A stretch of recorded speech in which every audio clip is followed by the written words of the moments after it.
7월 2일 목요일 오늘 본문 말씀은 시편 137편 1절로 9절까지 말씀입니다. 구약성경 시편 137편 1절로 9절까지 말씀 우리 다 같이 합독하기로 하겠습니다. 우리가 바벨론의 여러 강변 거기에 앉아서 시온을 기억하며 울었도다. 그 중에 버드나무에 우리가 우리의 수금을 걸었나니 이는 우리를 사로잡은 자가 거기서 우리에게 노래를 청하며 우리를 황폐하게 한 자가 기쁨을 청하고 자기들을 위하여 시온의 노래 중 하나를 노래하라 함이로다. 우리가 이방 땅에서 어찌 여호와의 노래를 부를까?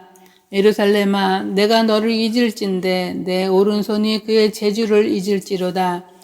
내가 예루살렘을 기억하지 아니하거나 내가 가장 즐거워하는 것보다 더 즐거워하지 아니할진대 내 혀가 내 입천장에 붙을지로다. 여호와여, 예루살렘이 멸망하던 날을 기억하시고 에돔 자손을 치소서. 그들의 말이 헐어버리라 헐어버리라 그 기초까지 헐어버리라 하였나이다. 멸망할 딸 바벨론아, 내가 우리에게 행한 대로 내게 갚는 자가 복이 있으리로다.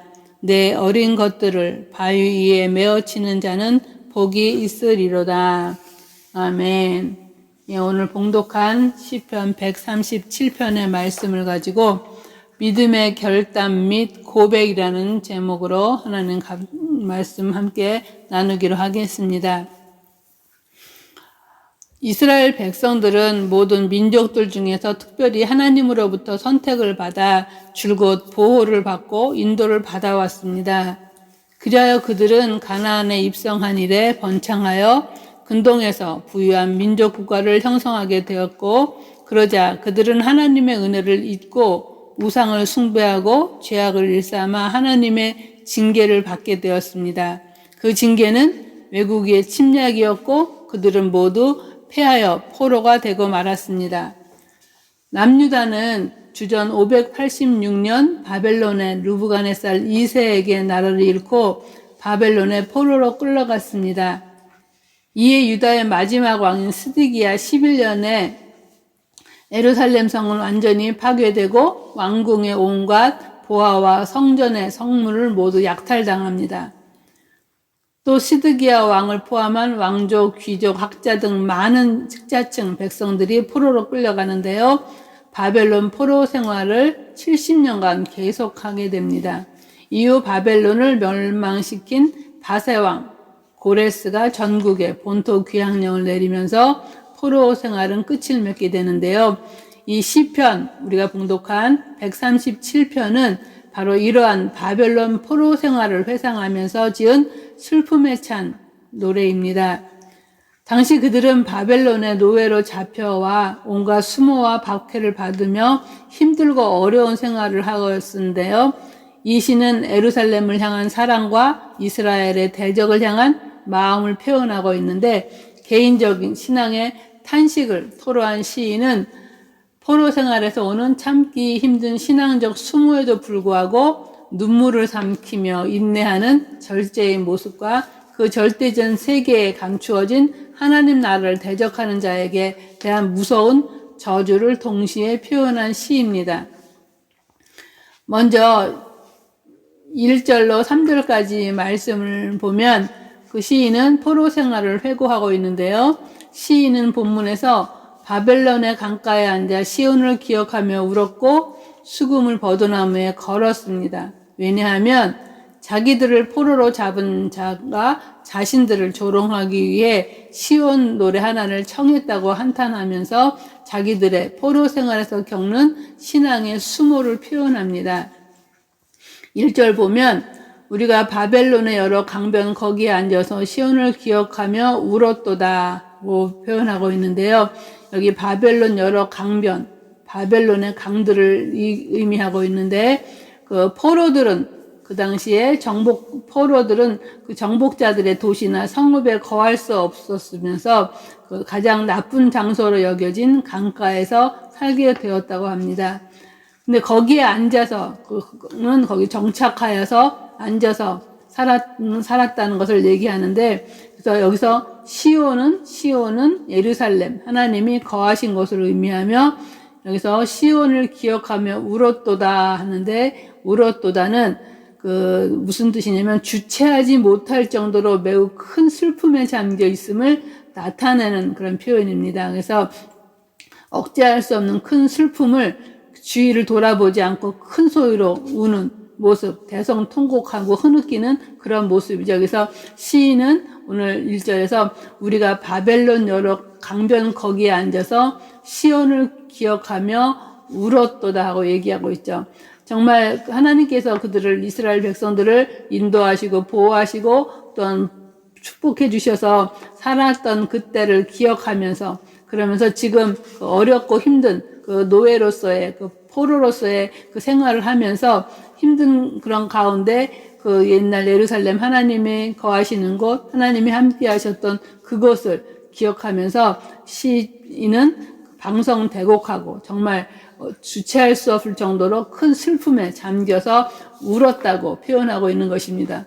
그 중에 2절에 보면 그 중에 버드나무에 우리가 우리의 수금을 걸었나니 했는데, 그래서 수금은 성전에서 하나님께 찬양할 때 쓰여지는 악기로 사용되어진 그런 악기가 수금인데요. 이것을 버드나무에 수금을 걸었다 하는 이야기는 뭐냐면, 수금의 마치 처형당한 죄수처럼 걸려있는 그런 느낌. 그래서 연주하기를 중단했다는 것을 가리키는 거죠. 그래서 수금을 걸어놓은 이유는 뭐냐면 3절에 표현하는데요. 이는 우리를 사로잡은 자가 거기서 우리에게 노래를 청하며 우리를 황폐하게 한 자가 기쁨을 청하고 자기들을 위하여 시온의 노래 중 하나를 노래하라 함이로다. 그래서 정말 예루살렘 시온을 생각하면서 울고 있는데, 그런데도 수금으로 연주를 해야 하는데, 그 연주하는 그때 노래를 청하는 게 어떤 노래냐면, 바벨론 사람들이 단순히 음악을 듣기 위해서 요청한 것이 아니라 이스라엘 백성들이 하나님을 찬양할 때 익숙하게 사용했던 찬양을 듣기를 원했는데, 말하자면 바벨론 사람들은 하나님을 위한 영광의 찬양을 자신들의 흥취를 위해서 술 마시면서 그런 흥을 돋기기 위해서 찬양하라고 했고, 또한 그를 통해서 이스라엘 백성과 하나님을 조롱하고 모욕하기 위해서, 그래서 이 시온의 노래를, 그들에게 시온의 노래를 찬양하라고, 부르라고 얘기했던 거죠. 그렇기 때문에 이 시인은 그래서 그런 심정을 알았기 때문에 이스라엘 포로들은 노래하기를 중단했던 것이죠. 그래서 황폐하게 한 자는 남에게 고통을 주는 자, 남을 괴롭게 하는 사람을 얘기하고, 시온 노래는 여호와께만 드리는 찬양을 뜻하는데, 이 거룩한 노래는 공적으로 여호와를 예배할 때 드리는 것으로, 특히 이방 침략자의 그런 여흥을 위해서는 부를 수 없는 노래였죠. 그래서 이 시온의 노래는 4절에 여호와의 노래라고 표현하고 있습니다. 또 시편 137편 4절에서 6절에는 이러한 가운데, 이러한 시인의 포로 생활 가운데 힘들고 어려운 그런 가운데에서 이 시인의 신앙적인 결심을 얘기하고 있는데요. 시인은 자기를 사로잡은 바벨론 사람들이 노래를 청하긴 했어도 요구를 거절을 하는데, 왜냐하면 이방 땅에서 여호와의 노래를 부르는 것은 곧 죄악이기 때문에 여호와의 노래는 결코 부를 수 없다고 다짐을 합니다. 그래서 시인은 하나님 찬양에 쓰여야 할 손과 혀가 하나님의 영광을 가리는 일에 쓰인다면 저주를 받는 것이 차라리 낫다고 생각을 합니다. 그러면서 자기의 오른손이 부리는 재주는 잊을지언정 예루살렘을 잊지 않을 것이며 예루살렘보다 더 사랑하는 대상은 결코 없다고 고백을 합니다. 4절 말씀 보겠습니다. 우리가 이방 땅에서 어찌 여호와의 노래를 부를까 했는데요. 여기서 이방은 낯선 땅이고, 이스라엘 백성에게 있어서 이방의 낯선 땅이란 근본적으로 불결한 땅으로, 그와 같이 불결한 땅에서 더구나 불결한 민족들 앞에서 거룩한 여호와의 노래, 시온의 노래를 부를 수 있겠느냐는 말인데요. 그리고 하나님의 도성 성전이 폐허가 됐는데 어찌 즐겁게 노래를 부를 수 있겠느냐 하는 말입니다. 그래서 이방 땅에서 어찌 여호와를 부를까? 그래서 이방 땅에서 여호와를 찬양하는 노래를 부를 수 없다는 의미가 아니고, 여기서 말하는 이방은 다름 아닌 침략자 바벨론이었기 때문에 그들의 즐거움을 위해서 여호와를 찬양하는 노래를 부를 수 없다는 뜻입니다. 5절에 보면은, 그래서 예루살렘에 내가 너를 잊을진데 내 오른손이 그의 재주를 잊을지로다, 그 얘기하는데요. 새 번역 성경에는 이를 어떻게 표현했냐면, 예루살렘아 내가 너를 잊는다면 내 오른손아 너는 말라 비틀어져 버려라.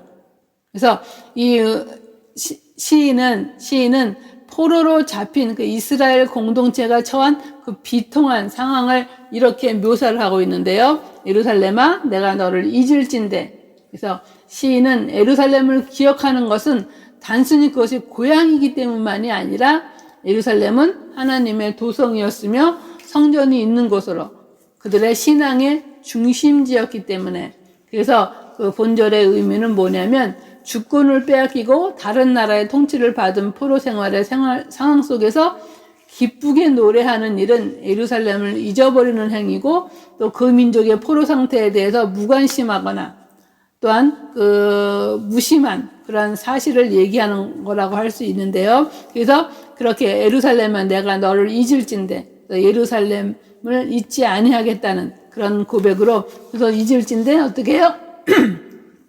내 손에 그의 재주를 잊을지로다. 그래서 이 문맥에서 당시 이스라엘의 그 민족의 그 참담한 포로 상태에 처하여 바벨론을 기쁘게 하기 위해 노래를 하거나 연주하는 것은 마치 매국적인 행위와 같다고 생각해서, 그래서 만약에 그럴진대는 그 손이 그의 재주를 잊을지로다. 곧 너는 오른손은 말라 비틀어져 버릴 것이라. 그래서 연주를 하지 못하게 될 것이라는 그런 얘기죠. 그래서 정말 이방 땅에서 하나님을 여호와 노래를 부르는 일이나, 또한 이방 땅에서 그곳에서 도취돼서 예루살렘을 잊어버린 그런 일이 있다면 자기 오른손이 그의 재주를 잊을지로다. 그 악기를 다루던 그 손이 말라 비틀어져서 다루지 못하게 될 것이라고 얘기하고 있고요. 또 6절에 보면 내가 예루살렘을 기억하지 아니하거나 내가 가장 즐거워하는 것보다 더 즐거워하지 아니할진대 내 혀가 내 입천장에 붙을지로다. 이것도 다른 번역, 새 번역에 보면 뭐라고 번역을 했냐면, 내가 너를 기억하지 않는다면 내가 너 예루살렘을 내가 가장 기뻐하는 것보다 더 기뻐하지 않는다면 내 혀야 너는 내 입천장에 붙어 버려라 하는 뜻으로, 내가 가장 즐거워하는 것보다 더 즐거워하지 아니할진데, 이건 뭐냐면 예루살렘을 가장 큰 기쁨에 놓는다는 것은 기쁨을 느낄 수 있는 모든 조건들 중에서 예루살렘을 통하여서 얻는 기쁨을 가장 큰 기쁨으로 여기겠다는 그런 의도를 나타내는데요. 여기서 우리는 이 시인의 예루살렘에 대한 뜨거운 사랑, 즉 조국에 대한 뜨거운 사랑, 그래서 그 마음을 느낄 수가 있죠. 그런데 만약에 내가 가장 즐거워하는 것보다 더 즐거워하지 아니할진대는 어떻게 한다고요? 내 혀가 내 입천장에 붙을지로다. 그래서 혀를 사용하지 못하는 관계로 말을 할 수 없게 될 것이라는, 그래서 정말 하나님을 기쁘시게 하는, 그래서 그 일을 하지 아니하고 하나님보다 다른 걸 더 기뻐하면 혀가 내 입천장에 붙을지로다. 이 붙을지로다 하는 말은 뭐냐면, 젖먹이가 목이 말라 혀가 입천장에 붙은 것 같은 그 잔혹한 장면을 묘사할 때 사용하는 표현인데요. 그래서 정말로 하나님을 즐거워하고 하나님 앞에 큰 기쁨을 놓는 것보다 다른 것을 더 기쁘게 여기면 그 혀가 입천장에 붙어서 말을 할 수 없게 되는 그런 상태. 그래서 시인은 예루살렘을 가장 소중히 여기고 가장 큰 기쁨으로 여기지 않는다면 자신은 더 이상 어떤 노래도 부를 수 없는 벙어리가 되어 또 상관없다고 고백하고 있습니다.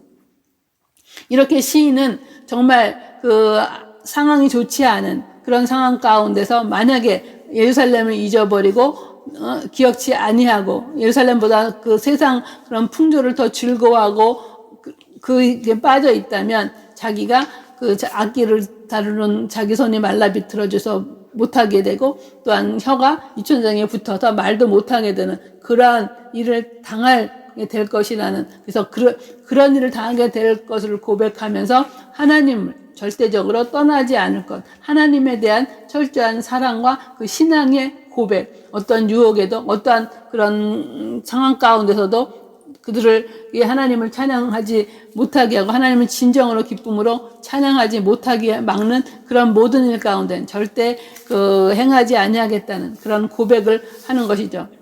또 시편 137편 7절에서 9절에 대한 것에서는 이 시편 기자는 원수에 대한 저주를 하고 있는데요.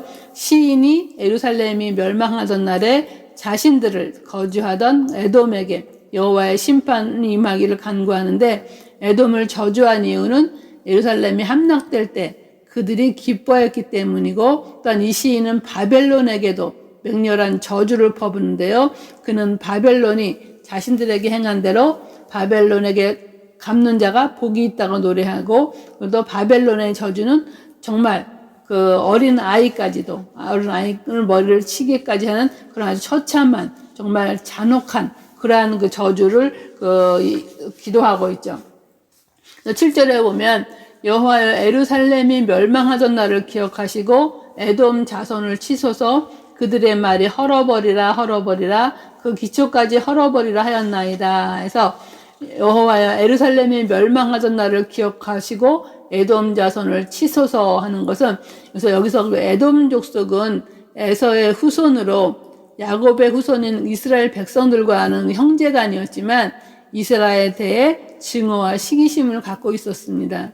그래서 그들은 이스라엘이 바벨론 침략을 받았을 때 기뻐했고 조롱했을 뿐만 아니라 느부갓네살이 예루살렘을 포위했을 때에는 직접 바벨론과 동맹을 맺고 유다를 공격하기도 하였는데요. 에돔 족속은 방어력을 상실한 예루살렘 성을 마음껏 노략했을 뿐만 아니라 도망자까지 무자비하게 학살했던, 예루살렘 멸망 때의 그 절정에 달했던 그런 일을 한 것이 에돔 족속인데요. 이렇게 이스라엘을 괴롭혔던 에돔의 그 악행에 대해 하나님의 그 징벌을 내려주시기를, 하나님이 징벌하시기를 간구하면서 이 같은 불행의 날을 여호와께서 기억해 주실 것을 저자는 호소하고 있는 거죠. 이 호소에서 우리는 그 원수에 대한 그 적대감, 복수를 핵심으로 찾을 것이 아니라 여호와의 거룩한 도성 예루살렘 회복에 대한 기대, 혹은 그 고향에 대한 향수, 애국심의 발로 등으로 그 핵심을, 그 마음을 찾아야 되는데요. 또 8절에 보면 멸망할 딸 바벨론아 내가 우리에게 행한 대로 내게 갚는 자가 복이 있으리로다. 그래서 여기서 멸망할 딸 바벨론은 그 멸망하게 될 바벨의 딸, 말하자면 멸망하게 될 것으로 운명 지어진 바벨의 딸. 그래서 여기서는 그 페르시아 왕 고레스를 통한 그 바벨론의 그 멸망을 암시하는데요. 그래서 내가 우리에게 행한 대로 내게 갚는 자가 복이 있으리로다. 그래서 내가 우리에게 복수한 그대로 복수하는 자에게 복이 있을 것이다 하는 얘기죠. 그래서 그러나 그 저자는 그 복수 자체는 바로 하나님이심으로, 주체는, 복수의 주체는 하나님이시기 때문에 하나님께서 그들의 대적에게 복수하시고 자신들을 본국으로 귀환하게 하실 것을 소망하고 있습니다. 또 9절에 내 어린 것들을 바위에 메어치는 자는 복이 있으리로다 해서, 내 어린 것들을 바위에 메어치는, 어린 것들은 그 젖먹이들을 돌을 향해 내던지는 것과 같은 야만스럽고 그 잔혹한 그런 행위를 얘기하는데요. 이러한 그 일들도 하나님의 그 사랑, 하나님, 그 사랑의 하나님 그 자체이지만 공의로운 하나님께 그 모든 것을 맡기는, 그래서 이스라엘의 원수들을 철저히 하나님의 심판하게 하실 것을 얘기하고 있죠.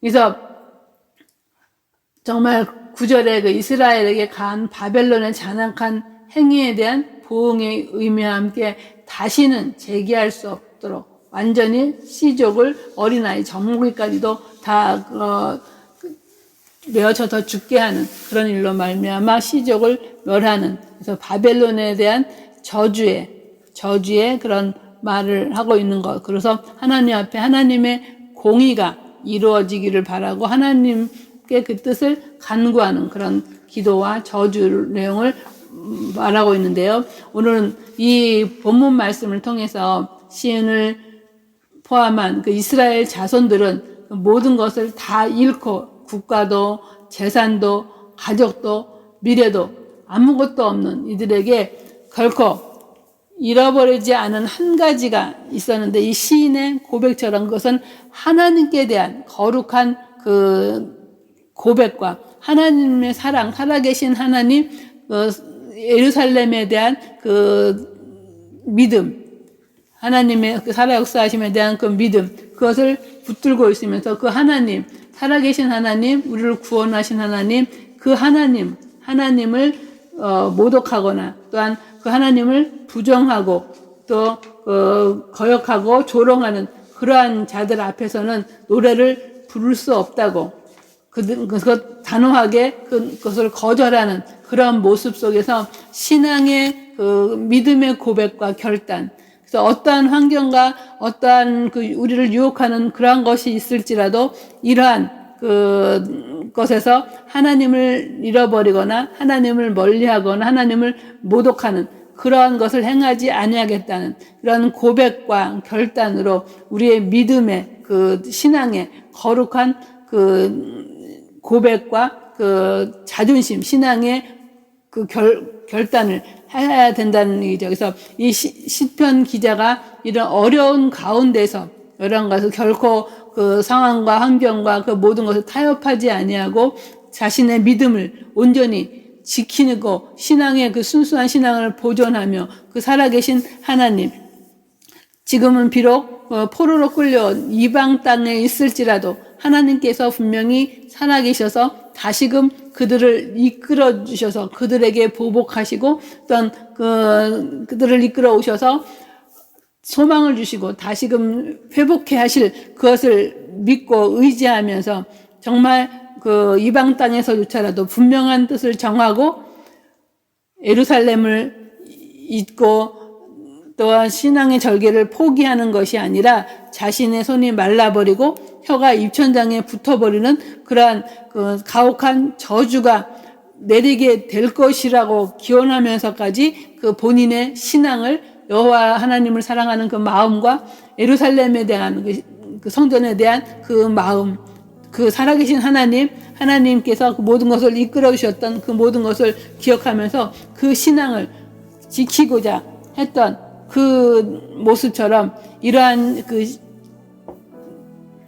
이런 시인의 신앙은 정말 오늘날 우리에게도 그 신앙의 귀감이 되어서 지금 우리가 코로나 바이러스로 말미암아 또한 여러 가지 그 사회적인 어떻게 변화될지 모르는 그런 가운데 악한 마귀 사탄들은 위로하려고 모이는 것을 패하며 또한 정말 그런 타협하는 그런 것으로 우리를 유혹하려고 하고 있지만 우리는 그런 가운데 타협하지 아니하고 하나님만을 온전히 전능하신 하나님, 오직 그 시인이 예루살렘을 향해서 정말 그것을 사모하며 그 간절히 원하며 또 살아계신 하나님만을 영광 돌리고 하나님께만 영광 돌리기 위하여서 결단했던 것처럼 정말 자신의 팔이 비틀어지고 혀가 입천장에 닿을까지 정말 하나님을 찬양하는 그 이후에 다른 것을 행하지 않기로 결단했던 것처럼 이런 우리의 그 현재의 사회생활 속에서 우리가 할 수 있는 것은 정말 바른 신앙의 결단으로 정말 우리가 살아가는 그 삶의 목적은 그 웨스트민스터 신앙 고백이 있는 것처럼 사람이 사는 그 목적은 하나님을 영화롭게 하며 그를 영원토록 찬양하고 즐거워하는 것이라 하는 것처럼 우리의 신앙과 그 결단을, 믿음의 고백과 신앙의 결단을 정말 어떠한 상황 가운데서도 그 살아계신 하나님, 우리를 구원하신 하나님, 우리에게 그 힘들고 어려운 가운데 회개하고 돌아올 때 산 소망과 하나님 약속하신 것을 이루어 나가시며 행하시는, 축복하신 것을 믿는 그러한 그 삶과 소망을 가지고 살아갈 수 있도록 그 인도하시는 하나님을 결코 놓지 아니하고 그 하나님을 바라보면서 신앙으로 승리하는, 믿음으로 승리하고자 하는 그런 결단이 필요한 그러한 그 때인 것을 믿고, 이 시인의 고백처럼 정말 오직 하나님만을 바라고 나가는, 하나님만을 기쁘시게 하는 그러한 삶이 저와 우리 모두에게 있기를 간절히 바라겠습니다. 그래서 정말 하나님 앞에 서는 그날 어떠한 우리의 유혹과 세상에서의 타협 가운데서 굴하지 아니하고 온전히 믿음에 온전케 하시는 주님만을 바라보고 주님만을 기쁘시게 하며 주님만을 사랑하며 오직 주님만을 영광 돌리기를 원하는 그런 마음으로 살았노라고, 그랬을 때 하나님께서 그 모든 것을 책임져 주시고 인도해 주셨음을 고백하는 그러한 저와 여러분의 삶이 되시기를 간절히 바라겠습니다. 기도하시겠습니다. 사랑의 아버지 하나님, 주님의 사랑과 은혜를 진정으로 감사드립니다. 오늘도 하나님께서 말씀을 통하여서 시인의 그 어렵고 힘든 포로 생활의 그런 가운데서도 하나님을 사랑하며 그런 말미암아 사모하는 마음 가운데 또한 그들이 하나님 앞에 온전치 못하였음을 자복하고 통회하며 아버지 그리워하며 눈물을 흘렸던 그런 것처럼, 또한 아버지 하나님 어떠한 상황 가운데서도 하나님을 불명예스럽게 하는 그런 일들을 행하기를 아버지 하나님 거절하고 자신의 아버지 손이 비틀어지고 혀가 입천장에 다 말을 못할지언정 그 일을 행하지 아니하겠다고 고백하며 다짐했던 오직 여호와만을 기쁘시게 하며 오직 하나님만을, 여호와 하나님의 성전인 예루살렘을 향하여 그 마음이, 그 사랑하는 마음이 불릴듯 일어남으로 말미암아 하나님만을 기쁘시게 하고 하나님만을 영화롭게 하기를 다짐했던 시인의 고백과 같이 우리의 삶도 아버지 세상 유혹이 많고 우리를 넘어뜨리고 쓰러뜨려 하며 또한 타협하고자 원하는 그런 많은 악한 마귀 사탄들의 유혹이 있으나 우리가 그 유혹에 굴하지 아니하고 오직 믿음의 지 온전케 하시는 주님만을 바라보며 아버지 하나님 정말 어떠한 상황 환경 가운데도 넉넉히 이길 수 있는 강하고 담대한 믿음과 믿음의 결단과 고백이 있게 도와주시옵시기를 주님 간절히 원합니다. 그리하여서 주님께서 예비하신, 주님께서 분명히 여호와 니스로 이기게 하시고 예비하신 그 모든 것을 누리며 소망 가운데 하나님 살아가는 그런 삶, 그래야말로 승리하는 그런 삶이 될 수 있도록 인도하여 주시기를 간절히 원하오며 그 하나님을 믿고 의지하며 예수님의 이름으로 감사하며 간절히 기도드리옵나이다. 아멘.